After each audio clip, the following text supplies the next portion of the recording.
네, 입센조 조홍천 더불어민주당 의원 오늘은 전화로 만나봅니다. 나와 계시죠? 네, 안녕하세요. 조홍천입니다. 예, 이전부터 여쭤봐야 될 것 같습니다. 수원지검이 이화영 전 경기도 평화부지사, 현 킨텍스 대표 압수수색에 들어갔는데요. 어제 검사 네. 출신으로서 이 수사가 어디까지 그러니까 나아갈 거라고 전망을 하십니까? 뜬금없이 이화영 부지사를 타겟으로 한 수사 같지는 않고요. 네, 결국은 이 평화부지사 일을 하면서 아시아 태평양 평화교류협회 등과 함께 그때 북한과 네. 아태평화 번영을 위한 국제대회 이런 것도 열었고, 예, 그때 아태협에 모자란 예산을 좀 지원을 받았는데 그 지원 액수 중에 쌍방울이 좀 들어갔다는 거 아닙니까? 네, 뭐 수학원을 지원했다 이런 보도가 있더라고요. 네, 네. 그러니까 지금 쌍방울과 당시 이 지사 간의 관계, 음, 그 중간 매개체로서 이화영 부지사가 역할을 하지 않았을까.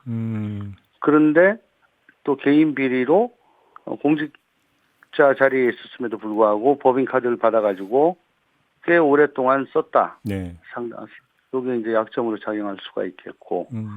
그래서 이런 걸 다 매개 고리로 해서 네. 소위 말하는 쌍방울 변호사비 대납 사건에 대한 수사의 일환으로 지금 이루어지고 있는 거 아닌가 그렇게 보여집니다. 그러니까 좀 그 주목하는 부분이 압수수색 영장을 보면 1억여 원을 썼다. 쌍방울 법카로 이렇게 네. 금액까지 특정이 됐다고 하면 네. 수사가 상당 부분이 지금 진척이 돼 있는 상태라고 추정을 해야 되는 거죠. 그 이제 법카가 어떤 것이냐 특정만 되면 액수는 금방 나오는 거고요. 네. 기간이 보니까 얼추 한 30개월 정도더라고요. 네. 30개월 동안 한 1억 원 썼다 그러면 월 한 300만 원 정도 왔다 갔다 할 건데, 네. 예, 그 정도면은 크게 한꺼번에 많은 돈을 줬다기보다는 그냥 계속 품위 유지비 정도로 계속적인 지원을 해주는 그런 관계였다고 보여지고요. 예. 그래서 든든한 스폰 정도 그런 관계였죠. 그러니까 스폰서. 네네네. 근데 부지사만 보고 스폰을 했겠냐 이런 생각 당연히 했겠고요. 예. 예. 그래서 다각도로 쌍방울과 경기도 혹은 당시 이 지사와의 관계를 지금 들여다보고 있는 것 같습니다. 제가 듣기로는 수원지검에서는 예. 지금 인지부서와 공안부까지 다 이 쌍방울 사건에 투입된 걸로 그렇게 알고 있습니다. 그러면 수사팀이 상당한 규모라는 말씀이신 거잖아요, 정리를. 네, 왜냐하면 저 수사 기밀도 유출이 되고 그런 적이 있지 않았습니까? 검찰 쪽에서 상당히 그 점에 대해서 저 불명예로 여기고 제대로 명예회복을 해보겠다. 네. 그렇게 지금 하고 있는 걸로 알고 있습니다.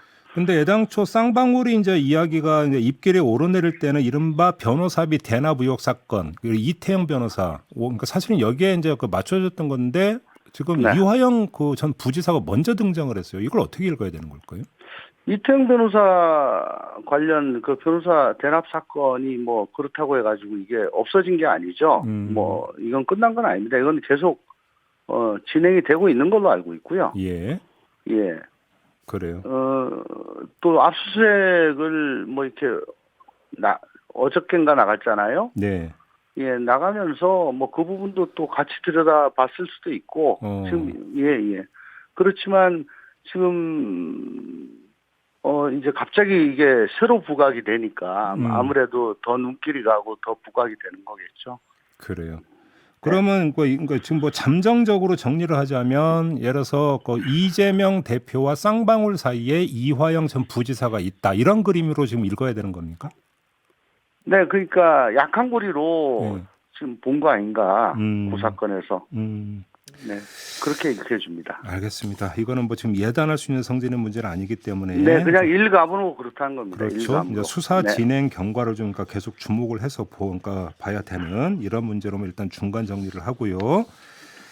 자, 그 이른바 김건희 특검법에 대해서 좀 여쭤보고 싶은데요. 지난주에 의원님께서 이건 핵버튼에 비유를 하셨는데 일단 네. 핵버튼을 누른 겁니까? 어제 발의를 했던데 어떻게 봐야 되는 겁니까? 뭐 일단은 저 비밀번호 해제한 거고 네. 이제 발사 버튼을 누른 거는 이제 저 법사위에 정식으로 회부를 해가지고 여야가 직접 막 붙는 거 정도라고 생각을 합니다. 네. 그렇지만 어쨌든 시작은 한 거고요. 네.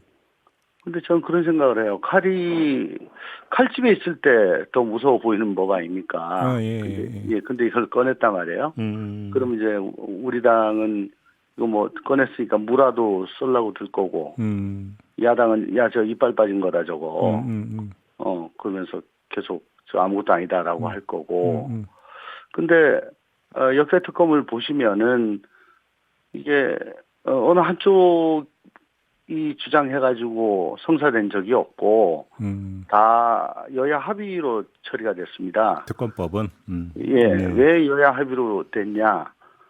이 한쪽은 이거 하기 싫은데 워낙에 그 사건에 대해서 국민적 의혹 또 공분 이런 것들이 거의 임계점에 이르게 되니까 더 이상 이걸 막아서는 게 불가능할 정도까지 됐을 때 이게 그렇죠. 특검법이 제정이 됐거든요. 그렇죠. 그래서 물론 지금 녹취록도 나오고 각종 의혹이 뭐 양산이 되고 있습니다만은 아직 비등점, 임계점까지는 조금 덜 미치지 않았나. 그래서 이번 추석 밥상에 이재명 혹은 김혜경이라는 이름만 올라가는 게 좀 우리 당으로서는 부담스럽겠죠. 그래서 윤석열, 김건희의 이름도 한쪽 올라가는 그런 효과도 보기 위해 가지고 지금 빨리 좀 비밀번호를 해제한 거 아닌가 싶은 그런 생각이 듭니다. 그럼 밥상용 창거리다 이런 말씀이십니까, 정리하면? 뭐 그런 효과도 있고요. 네. 근데 정말 국민들로서는 이번 추석 밥상이 참 짜증스러울 것 같아요. 대선 3라운드가 될 것 같습니다. 근데 아무리 좋은 발의는 발의고 통과 가능성을 여쭤보고 싶은데 지금 법사위원장이 국민의힘의 김도읍 의원이잖아요. 네, 그렇습니다. 법사위를 통과할 수 있습니까?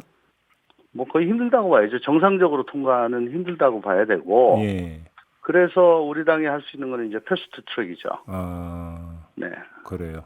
그러니까 이거를 그 법사위원장이 회부해서 뭐 표결 처리라도 하여간 이렇게 진행을 하지 않는 이상은 통과시킬 수 있는 방법은 패스트 트랙밖에 없다. 네네네. 그러면 또 많은 파열음이 발생될 겁니다. 그래요. 네. 결국은 이렇게 놓고 본다면 어떤 여론용, 그다음에 어떤 추석 밥상용 일단 이렇게 그 성격 규정을 하는 게 현실적이다 이렇게 봐야 되겠네요. 그러면 그렇습니다. 근데 그 과정에서 이제 민생법안 심의라든가 뭐 국회가 정말 꼭 해야 될 일은 뒷전을 밀려나죠. 예, 그리고 아까 잠깐 말씀드리다가 말았는데 정말 대선 연장 3라운드가 돼가지고 역대급 비호감 대선의 그 찝찝한 마음을 그 기분을 이제 계속 느껴야 됩니다. 대장동, 백현동, 성남 FC, 도이치 모터스, 코바나 컨텐츠 이런 얘기가 이제 계속 나올 거 아니에요. 그래요. 예. 그런데 대선 과정에서 쌍특검 얘기가 나온 바가 있었잖아요. 혹시 그러면 뭐 국민의힘에서 다시 그러면 이재명 대표 관련 특검 카드로 맞불을 놓으면서 쌍특검 얘기가 그러니까 전개될 가능성은 어떻게 보십니까? 그때 쌍특검이란 거는 대장동에 대해서 뭐 나에 대해 가지고 자꾸 그렇게 문제를 삼는데 당시 윤석열 후보도 그 검찰에 있을 때 수사 제대로 안 하고 중수부에서 덮어버렸다는 의혹이 있다. 이것도 같이 하자. 그런 쌍특검이었던 걸로 기억합니다. 그런데 지금 제가 질문드리는 쌍특검 물론 성격은 다르기는 합니다만 아무튼. 저 도시 쌍특검 뭐 이런 거 말입니까? 그렇죠. 그러니까 그러면 쉽게 얘기하면 그러니까 이른바 김건희 특검과 이재명 특검을 그럼 같이 처리하자 이런 식으로 나올 가능성은 어떻게 보십니까? 국민의힘이요? 네. 국민의힘이 그렇게 할 이유가 뭐가 있겠죠? 국민의힘은 지금 칼자를 잡고 있는데. 어차피 뭐 통과 안 시킬 건데. 네. 그리고 또 어쨌든 정권을 잡고 있는데. 그거는 지금으로서는 국민의힘으로서는 생각할 수가 아닌 것 같습니다. 그러면 네. 결국은 이거는 부당하고 과도한 정치 공세다 이런 식으로 아마 맞대응하는 수준에서 관리할 거다 이렇게 그러니까 진단하시는 거네요. 정리를 네, 하면. 그러면서 한편으로는 검찰 수사가 경찰 수사가 뭐 빨리 진행되기를 바라고 있겠죠. 네. 알겠습니다. 이른바 검수 원복 시행령 있지 않습니까? 네. 이게 어제 국무회의를 통과를 했는데요. 자, 이러면 이른바 검수 완박 법안은 무력화되는 거 맞죠? 일단 현장에서는 그렇게 될 겁니다. 음, 검찰은 시행령에 따라 가지고 수사를 할 거고요. 네. 근데 이 현장에서 이제 앞으로 참 되게 혼란이 일어날 것 같아요. 뭐 피의자 중에 뭐 저 법을 좀 알거나 혹은 이게 문제라고 생각하거나 이걸 또 내가 좀 이용해 먹어야 되겠다고 생각하는 사람은 검찰이 불법 수사한다. 그리고 수사에 제대로 응하지 않을 수가 있을 거고요. 변호사들 중에 상당수는 법정에서 이거 수사 자체가 수사권이 없는 기관이 한 거다. 이 불법 수사다. 그래서 불법 기소다. 그러니까 공소기각 판결을 해달라. 이렇게 막 주장을 할 수가 있습니다. 아, 그런 그림이 연출될 수 있는 겁니까? 네. 그리고 또 판사분들을 개인적으로 여러 번 좀 만나봤는데 네. 생각이 좀 많이 달라요. 어떻게요? 아, 이게 뭐 어쨌든 기소권은 있으니까 기소 자체는 뭐 문제 없지 않느냐. 판결은 해야 되지 않겠느냐는 판사도 있는 반면에 독수 독가기 때문에 이거는 수사 자체가 이건 잘못된 거다. 이건 공소기각하는 게 맞다. 이런 판사도 있고요. 그 소신에 따라 가지고 이게 뭐 왔다 갔다 할 수가 있어요. 이건 지금 새로운 네. 좀 체크 포인트가 나온 건데 그러니까 검찰이 직접 수사해서 검찰이 기소한 건을 두고 지금 하시는 말씀이잖아요. 이렇게 되면. 그렇습니다. 2대 범죄 외에 시행령으로 인해 가지고 할 수 있는 원복된 사건들 그 분야에 대해서 왜냐하면 법원은 정부 시행령에 얽매이지 않거든요. 예, 법에 대해서만 법원은 묶이기 때문에 대통령령이 그렇게 만들었다고 할지라도 이 법이 대통령령이 위법하다, 위임범위 벗어났다라고 판단을 할 권한이 법원에 있는 겁니다. 그러면 근데 그건 기소 재판 때 이야기고, 예를 들어서 그러면 수사 단계에서 그런 피의자가 이거는 왜 검찰이 수사합니까? 그러니까 수사 안 받을래요. 이럴 수도 있다고 보십니까? 네, 제가 아까 제일 먼저 말씀드렸죠. 그래가지고 난 도저히 못하겠다. 뭐 영장 갖고 와라. 근데 처음에는 그냥 되게 주눅이 들어가지고 협조하고 그렇게 하잖아요. 네, 물론 그렇긴 하죠. 근데 그것조차도 안 하고 버팅길 가능성이 있습니다. 오히려 그러니까 힘센 그 피의자 같은 건 그럴 수도 있겠는데요. 네네네. 비싼 변호사 쓰고 이런 그 사람들 같은 건 그럴 수도 있는 거잖아요. 법정에서 무조건 이 얘기가 나올 거고요. 이거 어떻게 그럼 정리하고 대안이 뭐라고 보세요, 의원님은? 아무리 마음에 안 들어도 뭐 악법도 법이라고 하지만 법은 법입니다. 저도 이 최초 검수완박법 취지 격렬히 반대했었고 중재안도 마음에 안 들었지만 양당 합의하고 의총 추인 받았기 때문에 어쩔 수 없이 그때 찬성을 했던 건데 그래도 법은 법이잖아요. 그러면 법은 법으로 고쳐야 돼요. 개정되기 전까지는 일단은 지켜줘야 되고 이 문제점에 대해서는 이게 특히 국힘당 같은 곳에서 이게 말이 안 된다라고 민심에 호소해가지고 법 개정 동력을 얻어가지고 이걸 개정으로 나갔어야죠. 그런데 이걸 손쉬운 시행령 개정으로 나가니까 이 문제가 생긴 거고 이건 위법이고 위헌입니다. 제가 보기엔. 그러니까 근본적인 해법은 검수완박법 개정밖에 없고 법사위와는 별도로 정말 사개특위 빨리 만들어가지고 그러니까요. 빨리 가동해서 최대한 빨리 합의 처리를 해야 된다고 봅니다. 알겠습니다. 시간이 얼마 안 남았는데 그래도 이건 좀 여쭤봐야 될 것 같은데 어제 그 대통령실 인사개편 결과가 나왔는데 행정관급만 50명이 지금 권고사직됐다고 하는데 이 현상 어떻게 엄청 크죠. 엄청 크죠. 50명이면. 그러니까요. 이건 거의 그러니까 어공들 중에 조금 이상하다 싶으면 다 쏟아냈다라고 볼 수밖에 없겠죠. 근데 대통령이 누굽니까? 검찰이라는 그 상명하복 문화 조직에서 평생 뼈가 굵으신 분 아닙니까? 근데 처음엔 몰랐는데 나중에 보니까 이게 사적 연출에 따라 가지고 사람이 들어오고 나가고 또 비선 보고가 막 저 여의도도 날아가고 뭐 이렇다는 걸 목도하고서는 대통령이 그 실상을 알게 된 이상은 그냥 두고는 못 보셨을 겁니다. 네.